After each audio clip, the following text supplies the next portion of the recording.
Thank you so much. We are meeting at a time barely 2 weeks before the interim budget is going to be presented, and there cannot be a better occasion to talk about the macro story because the budget is all about macroeconomics. And while the finance minister has said that it's going to be only a vote on account, she probably is trying to temper expectations by saying there is nothing going to be spectacular here. But if 2019 is any indication, probably we should look for some surprises on the positive side, both for individual income taxes and also on the policy side. So let's start off by some very basic macro questions. And first to Aditi. Aditi, this government has, over the last 10 years, has demonstrated its intent to walk the talk on fiscal discipline. And that is something that has remained consistent and a given over the last 10 years. Do you expect, given the fact that this is a pre-election budget, do you think that the government could actually suffer from some kind of pressure of populism and it's going to waver from that path? Or do you think they're going to continue being on the same glide path? Thank you so much, and thank you so much to Moneycontrol for inviting me to be part of this panel. Yeah. So, this is actually, as you said, a very interesting pre-election year. We've had a very high headline-grabbing budget last year. The biggest headline of the budget was the 10 trillion capex allocation. And as we've gone through the year, we've actually seen that there has been quite a lot of optimism on the tax side. Our forecasts are that the gross tax revenues are going to exceed the budget estimate. So will the non-tax revenues on some accounts. But disinvestment has been a bit tardy so far. So the total upside on the revenue and the capital receipts we think is going to be modest. On the expenditure side, we see a little bit of overshooting on the revenue expenditure. And unfortunately, we see a little bit of undershooting on the capital expenditure. Net, the absolute fiscal deficit target doesn't seem to be under much threat. Perhaps we need another supplementary in this quarter for food and for Manrega. But we don't think that there is going to be a slippage in the absolute number. As far as the nominal GDP, because that's coming in a little lower than what the budget had projected. So perhaps the fiscal deficit could end up at 6% of GDP instead of 5.9%, but that's really a very marginal, that's a quibble. Yeah. That's really not a concern. Dr. Ashwani Mahajan, in the last interim budget, we saw the government actually announce the PM Kisan Scheme of 6,000 rupees for farmers. 5 years hence, do you think it's about time for an appraisal? Can we expect that to go up a bit or significantly in this budget? See, it's very natural that with inflation, needs are changed. So there can be, and there may not be. Because government doesn't want to be looked upon as some government which is a populist government. And it has never been a populist government. Look at what states are doing and look at what the central government is doing. We have a lot of difference between the two.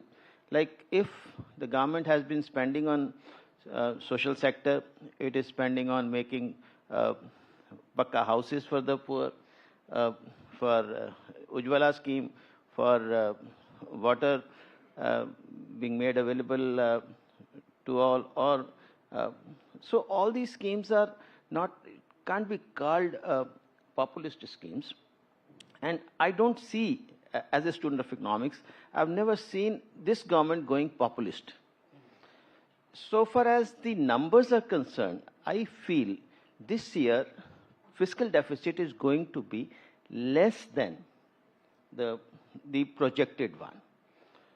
The very fact that in the first 8 months, we had used only 50% of the projected fiscal deficit, and in 4 months, the figures are not going to change anymore. So I humbly disagree with our co-panelist that fiscal deficit numbers we may slip, we may not. So we are going to stick to and you think that the government is going to stick to the medium-term fiscal policy target of 4.5%. Devendra Pant, on that note, do you think the 4.5% fiscal deficit target by 2026, which is the medium-term target, is something that is achievable? and the government is going to stick to it, regardless of pressures of populism? Look, if you look at past 2.5 decade period, there has been instances when government was able to correct fiscal deficit by 140, 150 basis point over a 2-year period. Out of these 8 instances, 4 instances were when in the base year fiscal deficit ballooned like we had during the time of COVID. But in 4 instances, government was able to correct. Now, if you look at those periods, generally those periods coincides with high nominal and real GDP growth, right? Now, if you look at current landscape, in terms of when we look at across the globe, we are shining star. But if you're looking at 7.5%, if we continue this kind of growth, the next year, what is going to happen? Mr. Mahajan may not agree. So I'm, with that caveat, I'm saying, the next fiscal year likely to see a lower real growth. Okay. But we had seen in this fiscal year, first 6 months, our WPI was negative. Yeah. That is going to give you a bump up to your deflator growth, and you may end up having a higher nominal GDP growth. And because of that, it will be a tough journey. So we believe they will do something around 5.3 the next fiscal year, and the heavy lifting of 5.3 to 4.5, 80 basis point, that has to be done in FY26, provided we continue to grow. That's right. Subhash Chandra Devendra Pant made a very important point that for the first 6 months, WPI was negative, and that could probably bump up the deflator. But I have a different question related to that. Negative WPI for a sustained period of time could also reflect very low pricing power for farmers and producers. How much of a worrying sign is that? See, from the pricing point of view, the 2 trends are very clearly visible. While the retail inflation is still higher, something close to about 6%, and in that the food prices are relatively higher. But the wholesale price, as I said, last 1 year or so, these are continuously declining. For about 9 months, they were in the negative, right? So the pricing and the deflator, as Mr. Pant was also saying, which is the wholesale, the GDP kind of inflation, is very low, which is reflected in the nominal growth being something close to about 9%. Whereas the real is only about 7.3%. So deflator inflation is very low. So this changes the dynamics for the individual groups or so farmers, you asked me.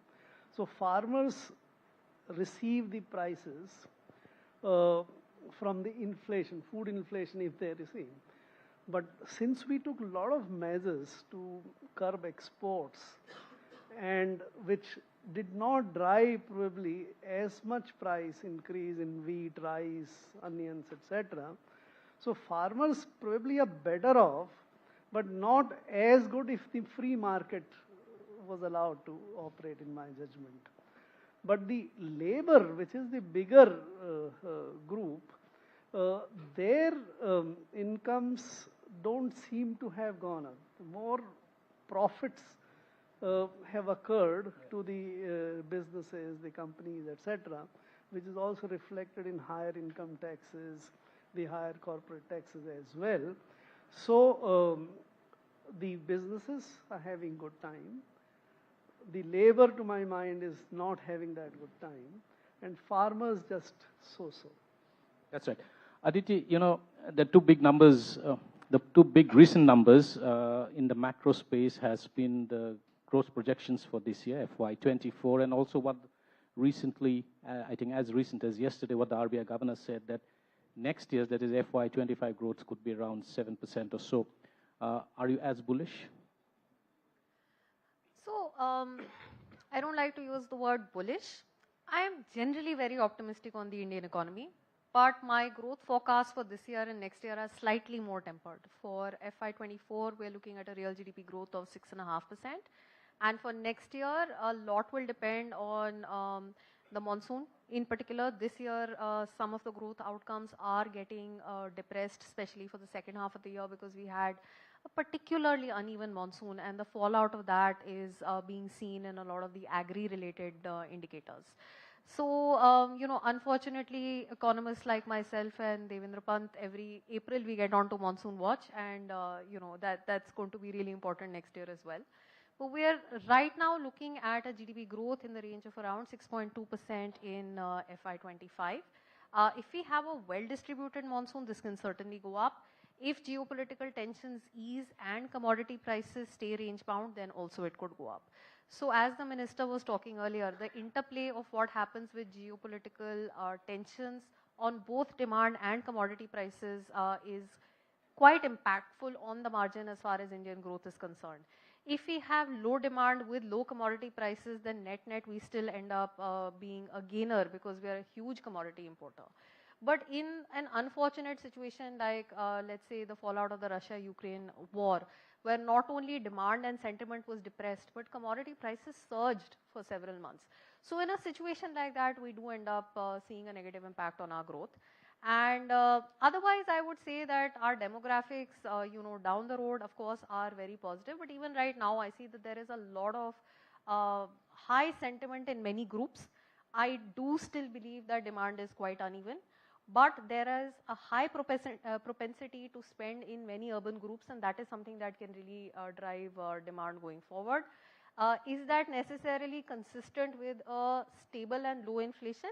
I think that is a question that we still need to answer. So that's a known unknown. Dr. Ashwani Mahajan, we just heard a former MOS Finance, Jansen, and also the chairman of the Standing Committee on Parliamentary Standing Committee on Finance lay down the vision for 2047 and how India's nominal GDP is going to touch about anywhere between 15 to 20 trillion. That's 4 times of the current level. What are the reforms that you think that need immediate attention for us to actually achieve that growth potential? I feel the government is on the right track so far as the economic policy is concerned. The very fact that between 2004 and 14, there was a kind of deindustrialization caused by increase in the imports from China by 3,000%. And this government had very rightly started with Make in India, but that Make in India didn't really work for about 3-4 years till we didn't rise to the occasion that it is not just saying so, we need to do something about it by way of tariff hikes, and that was done in Arun Jaitley's 2018's budget. When we raised tariffs on electronics and then later on textiles and then on white goods. And that has actually led to an increase in the production in India and exports too. We were net importers of mobile phones. We started exporting and reached up to $7 billion. And so the very fact that we need to make some tweaks in the policies, you can't be fundamentalist in for globalization. And what we had been doing during all these years, when Vajpayee ji left the government, at that time the average weighted tariff was 24%, and which was drastically reduced to just 6 to 7% in just 1 year. That was the trigger towards the deindustrialization. And now when the government is coming out with the PLI schemes, tweaking the tariffs, imposing quotas where required, and you just see, just one example I will tell you. One simple step of the government of putting out quota for imports on laptops made 38 companies apply for the license for the PLI. And that is going to change the whole scenario in laptop production in India. And similar policies for 15 sectors, subsectors, as you know. I don't want to list out all these sectors. So the government is on the right track. We will start producing APIs very soon. Within 2-3 years, I believe that production of semiconductors is going to happen. Already we are into solar. Already we are doing so good in space. And you see, all this industry 4.0 All these segments we are doing good. So I don't see any reason for any failure in achieving that $20 trillion or so. That's right. Devendra Pant, you know, a large part of it, I mean, there is no gainsaying the fact that consumption spending or household spending remains the strongest edifice of the India growth story. And if we are to achieve a $20 trillion nominal GDP target or a goal by 2047 over the next 20 years, so we have to sustain household consumption, and it has to grow at a very strong pace over a long period of time. What do you think that needs to be done in this budget, the interim budget, and also finally the full budget when it comes along in July to sustain this? What are the kinds of specific policy interventions that is required to spur consumption growth?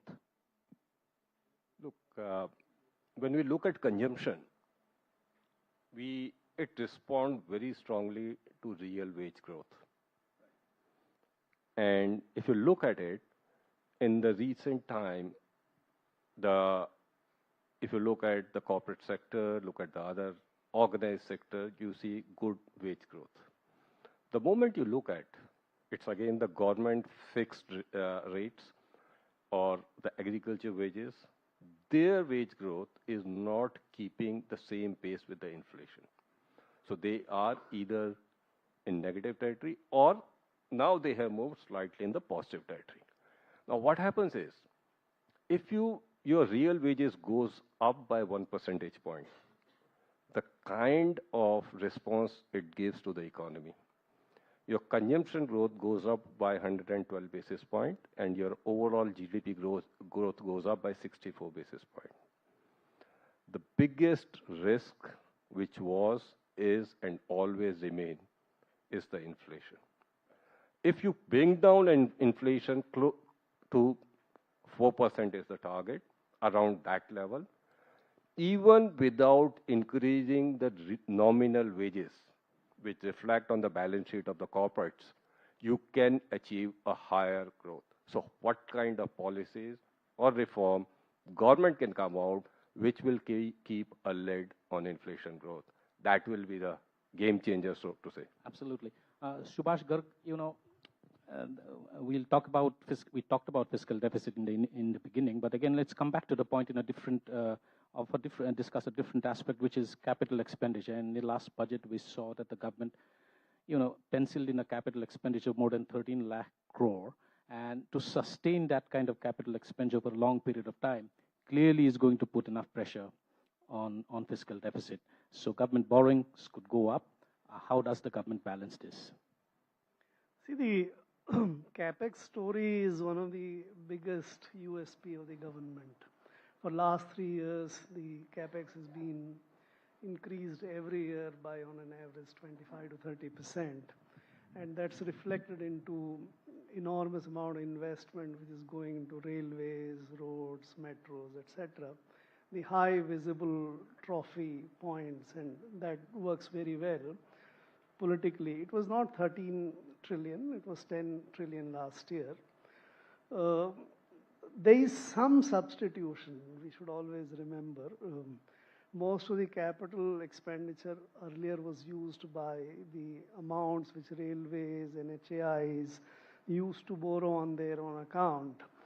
That has been stopped. Now railways doesn't borrow, NHI doesn't borrow. Something to the effect of 3 to 4 lakh crore is actually substitution. So in that sense, the capex is not that large. It is good, it's growing, but we need to adjust that. So very clearly, since this is working very well, it is having large visible effect on the people, the electorate, voters. So I would expect this to be increased in the next budget as well. How much? 20%, 25% is for the government to decide. But your question was related to the impact on the fiscal deficit. There was discussion earlier about the fiscal deficit, and you said initially that the government has been able to walk the talk. It depends how do you define the talk. When we were targeting fiscal deficit of 3%, right, and that's what the law also says, The FRBM says that fiscal deficit should be 3%. So I think that should be the talk, right? But later on today, we think 6% to 5.9% to be very normal. And we take that 4.5% by 25-26 as the current talk, so to say. That's not what the law says of the world. But even there, getting there 4.5% is proving to be very difficult. Aditi said this year you might end up with 6%, which is what I also agree. Next year, in the face of the fact that you would increase the capital expenditure, and it's also a fact that the government would be going for much larger so-called freebies and populist expenditure as well, which is, if you go by what was said during the assembly elections, the Modi guarantees and many other things. And we have many of them. The farmer 6,000 rupees, if it is increased, the free food, if it is increased, gas, other things are increased, then you would have probably much higher expenditure on welfare and freebies as well. So with that, given the situation, containing fiscal deficit next year to anything less than 5.5%, while the government would like to do it according to the glide path, but reality of the situation, to my mind, will make it very difficult. There is another way you can do it. You can show certain receipts to be much higher than what they would really be. So let's see what happens. But if the numbers are real, and these two big items, the capex as well as the redistribution expenditures are high, in my judgment, it will be difficult for the government to keep it less than 5.5%. Absolutely. Aditi, one of the reasons why the government has been doing a lot of heavy lifting on capital expenditure is also to usher in the crowding in phenomenon for the private capex cycle to set in. Do you see that happening? Are there any signs of government capex actually crowding in private capex? Can I just elaborate first on what Sir just said? So if we look at the glide path, 4.5% of GDP for the fiscal deficit, now that we've brought the off-budgetary resources for capex on budget, I think we can live with being closer to 4%. If you do the calculations, it never exceeded 1%. Yeah. So those numbers are all available. So the difference between 3 to 6 is 3%, not 1%. So 4.5 needs to go down to 4. That's basically what you're saying. If we are doing a like-to-like comparison. 3%. Anyways, so our calculations for the next 2 years basically are that if we want to get from 6% to 4.5%, then we at least need to bridge half the gap next year itself. And that will allow a 10% increase in capex, unless we are able to go in for some sort of aggressive monetization or disinvestment. And straight off the bat, the market doesn't like to see fiscal math being balanced on numbers like that. So 10% is what we think is a doable increase in government capex next year. And if we want to live with a higher fiscal deficit, then every 10 basis points of extra fiscal deficit will allow 32,500 crore of capex. On the private sector part, what we are seeing is that there is real intent to invest in a number of different sectors. But in many cases, what we find is that the announcements being made are realistic. They're not very loud, big bang announcements. They're more realistic, sustainable announcements. So whether we look at traditional sectors like cement and steel, or we look at very consumer-focused sectors like PV, but it's not a very exuberant or a very kind of noisy capex cycle, which grabs more headlines but may not be very sustainable. Dr. Ashwani Mahajan, do you agree that the government capital expenditure heavy lifting hasn't really unleashed the economic multipliers that they should have? See, government capital expenditure is of a different kind. Like they are spending on roads, they are spending on railways. So, see, we don't have any much relationship between the two. But nevertheless, we must understand that there is a lot of scope for increase in the capital expenditure. Already the government has been doing it. Despite Corona, despite everything, the government has been able to reach a much higher level of capital expenditure. And today when we are sitting discussing the forthcoming budget, we are in a situation which is a very comfortable one. We expected 10% increase in the revenue, then we are getting 15%. We expected much less for corporates. Corporate taxes, we are getting much better. We are in a comfortable situation, as I just mentioned about the fiscal deficit. We are in a comfortable position with regard to current account deficit, just 1%. And this twin deficit can do wonders. Right. And the fact that, we should not be worried about the inflation part, because inflation we have already curbed to a great extent by way of independent foreign policy, by way of better production of agricultural and other food products. And similarly, we are in a much comfortable position with regard to the inflation and the very fact that we are worried about the nominal GDP.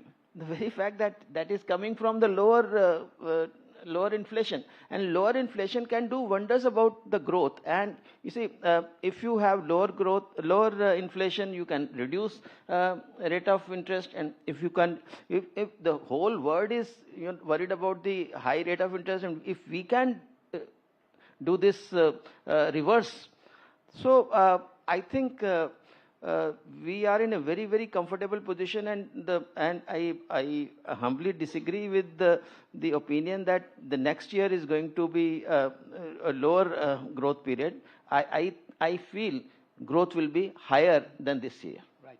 Devendra Pant, interest rates have remained unchanged since February 2023. When do you see that cycle turning?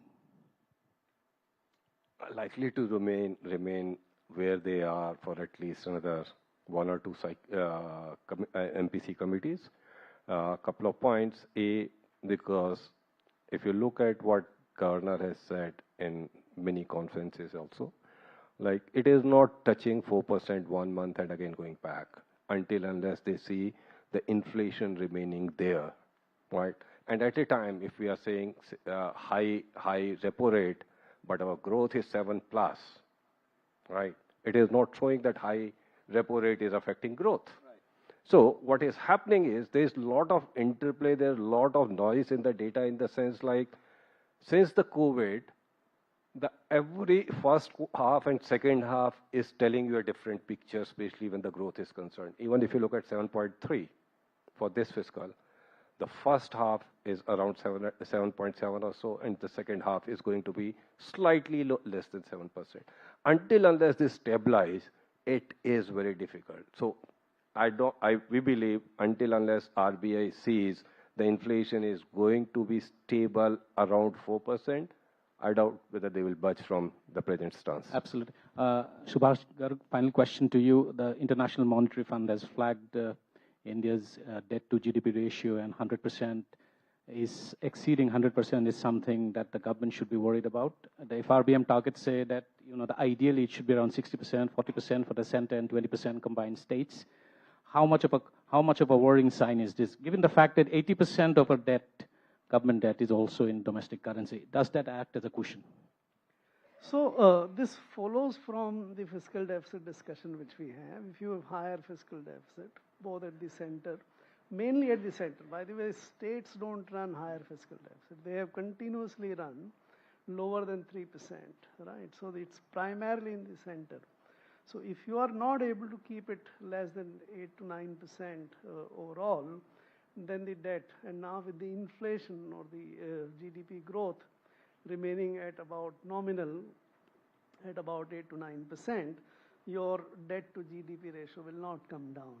So that is perhaps what is at the back of what the IMF said, and some untoward incident again or something, that is where the stress situation. So my sense is that the debt to GDP ratio is not likely to come down anywhere close to 60% what the FRBM Act envisages anytime soon. It might persist longer, and if the government continues with very high fiscal deficits, it will take still longer. But your question was about that since a good part of it is in the domestic currency, so it shouldn't be of that much worry to us. By the way, we have very small foreign debt exposure, right? It has always been the case. But that has not prevented our debt to GDP ratio to be very higher. It's a comfort to have it in your currency, so you're not exposed to foreign sort of collateral damage. But as you have very large foreign currency reserves and your foreign borrowing is very small, that kind of risk coming from the foreign side is in any case very small to my mind. So one doesn't need to worry too much about it. Thank you so much, Aditi Nair, Devendra Pant, Dr. Ashwani Mahajan, and Subhash Chandra Garg for taking the time out and dropping by to have this wonderful conversation with us. Thank you. Thank you so much. Would request all the panelists to please stay back for a group photograph.